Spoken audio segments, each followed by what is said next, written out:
Siri, turn that down.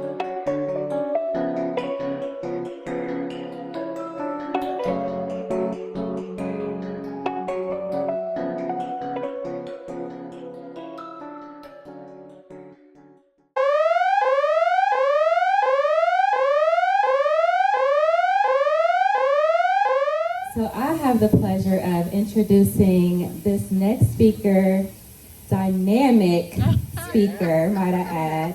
I'll read a little bit of her bio before we bring her forth today. Tia Moore. Tia Moore is an Ohio native, mother, wife, minister, and serial entrepreneur. She is a creative with a passion for event production. Her heart is to help women gain confidence in their God-given identity. Tia lives by the mantra, I don't claim to be an expert, but I do have experience. And she aims to push women into their God-given purpose. Tia attended Ohio Christian University and majored in business administration. She is currently employed with the Fortune 500 insurance company as a medical claims specialist. She has over 15 years in the insurance industry. Tia has an event planning business partnership with her husband, Mike Mickey, Experience More, where they host, plan, and produce events. She also has a not-for-profit, I Am More, where she supports and facilitates women to understand their identity and have it align with their mentality. It's an organization that wants to see our sisters win. We encourage women to create their story by living on purpose according to God's word. For the past year, Tia has also taken on a role as a program manager for the Kingdom Image Arts organization, where she oversees the live performance series. This program provides a space for artists to showcase their artistry. I bring to you Tia Moore.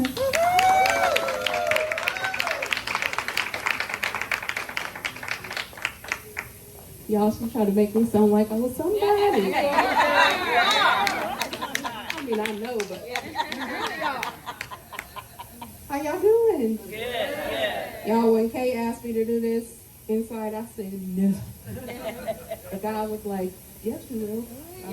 Here I am. Like she said, I'm big on women's identity. So, icebreaker. Can you look to your neighbor to your left and your right and just compliment them? Let them know something you like about their outfit, their whatever they got going on. Just affirm them.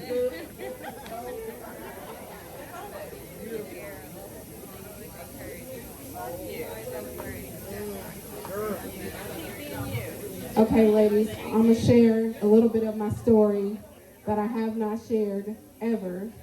So, disclaimer. I'm a crybaby. Okay. I'm going to try not to, but I'm a crybaby. Yeah, so that's it. So let's get started. So my parents divorced when I was about 7 or 8 years old. My mother had 2 daughters, and we are church babies through and through. Any other church babies in here? All right. When I was growing up, I remember us being at church almost nightly, and I hated it. Come on. But now I'm so grateful for it. Because of my mom's upbringing and her past experiences, my sister and I weren't really allowed to do everything that everybody else could do. And that included spending the night over people's house and going certain places. So when we were allowed to do something, I couldn't do it by myself. I couldn't go unless my sister went with me. And it was definitely a we thing. I became so used to being the older sister, and I would boss her around because that's what older sisters do, right? Right. In those moments, I would rely on my sister to be my voice. By that I mean when we made friends, she made friends for us. So I would make her go introduce us to other people. Okay. I know, it's crazy. And so as I grew up, I relied on that. That was my identity.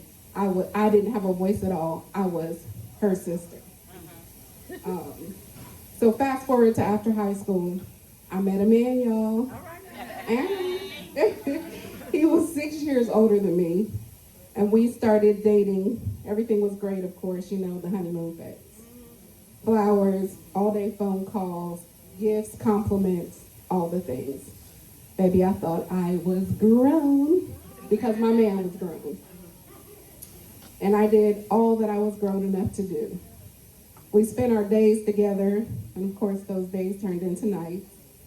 Y'all, we even at one point got a job together. It was sickening. We were literally together 24/7. But we grew to love each other, and eventually we moved in together because why not? We was grown. At least I thought I was grown. We began to drink and enjoy each other's company as a pastime. He loved to drink. And guess what? He was my man, and I was going to stick by him. So I started drinking. Yes, before the age of 21. When I was finally of age to drink, my man was in all the bars and all the clubs, and guess what? I was with him. Where he was, I was. And then I found a new identity because I wasn't just her sister, now I'm his girl. So the drinking started out socially, and it increased over time. At times when he was drunk, he became aggressive and would put his hands on me. At least that's how I justified it. It was the alcohol. Then the fights started happening more frequently with or without alcohol. Now he had me isolated in our apartment. He began to break me down, y'all. Verbally, physically, emotionally, mentally, all the things. His words were so lethal. It was like literal darts coming at me daily.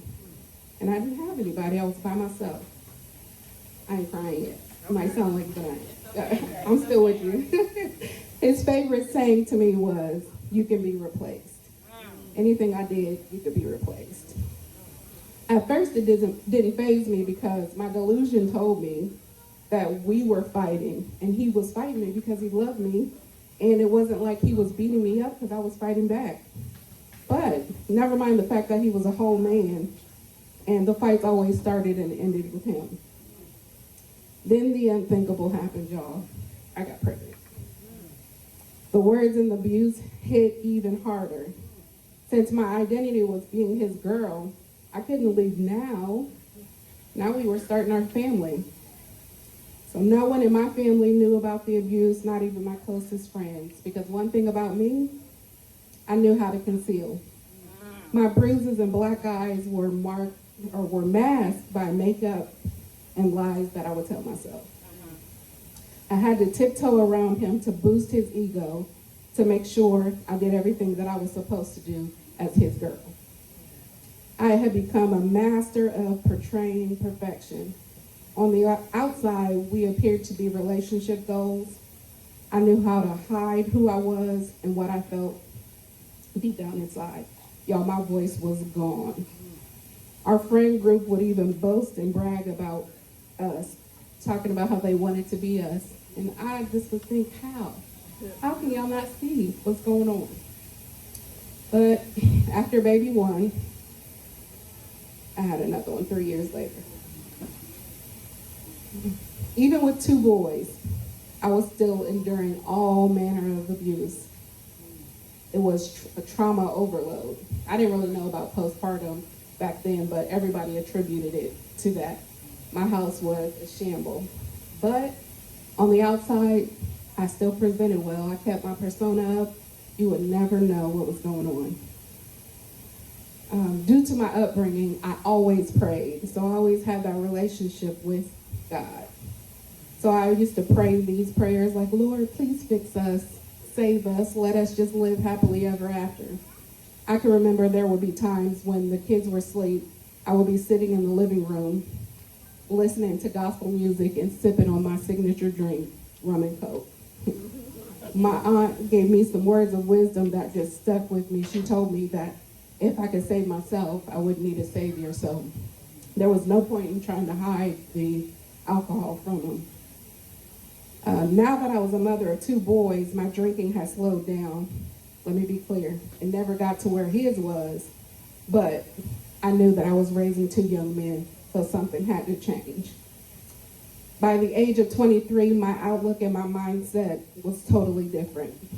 As a church girl, I knew all too well about generational blessing and generational curses. And I knew that I did not want to carry out that lifestyle in front of the boys. So I did what every loving mother would do. I got out of Dodge. I mustered up enough strength and I left him and not looked back at all. Yes, it got a little hard. Once I left, I was able to share with my family, who was pretty upset.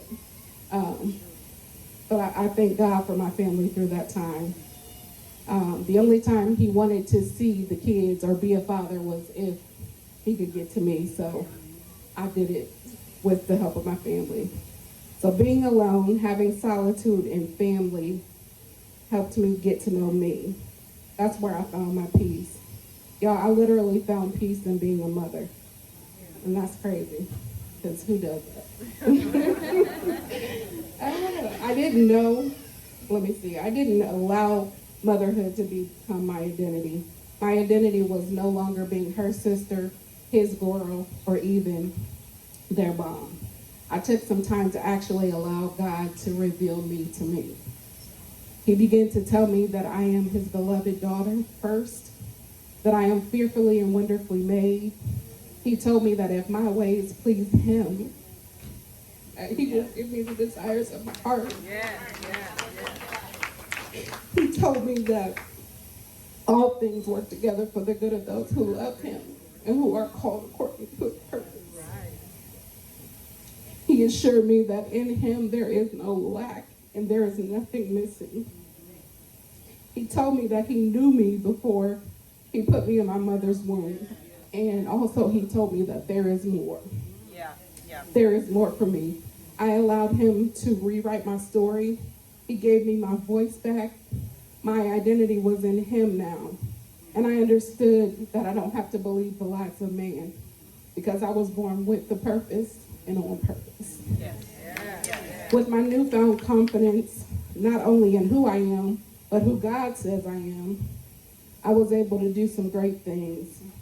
He took a little naive girl that was on government assistance, Section 8, had no hope or esteem for herself, and totally transformed her into the confident woman you see today. The most beautiful thing is he allowed me to raise two handsome young men in his image. I was able to break a curse that tried to not only take me out, but take them out as well. I took all that pain and turned it into passion and purpose, and I started my nonprofit, I Am More. This is where God allows me to teach women identity in him and how to become whole.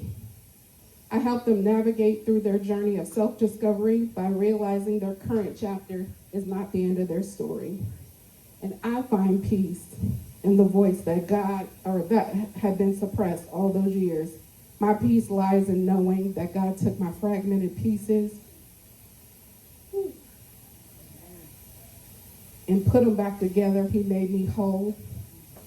And he allowed me to be living proof that there is more in store for me and the women I encounter. Thank y'all.